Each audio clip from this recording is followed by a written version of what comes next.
અમારા લગ્નની વાત છે ગામ ધોળી તાલુકો ખેડબ્રહ્મા.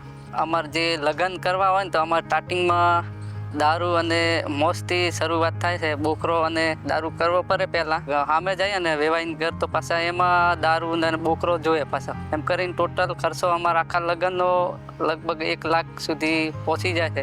હવે હું તો સત્સંગી હતો, બાકી મારાથી આવું બધું મોજ હારીને આવું દારૂનું બધું પાપમાં ફરી શકું એમ નહોતો. એટલે પછી મેં પ્રાર્થના કરતો રોજ પૂજામાં કે એ બાપા અમારી પ્રાર્થના સાંભળજો કે મારે આમાં કેવી રીતે ઢળવું.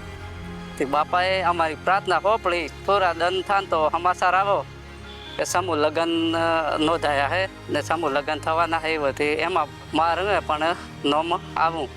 તે હું તો બહુ આનંદ થઈ ગયો કે ખરેખર બાપાએ અમારી પ્રાર્થના હોપળી.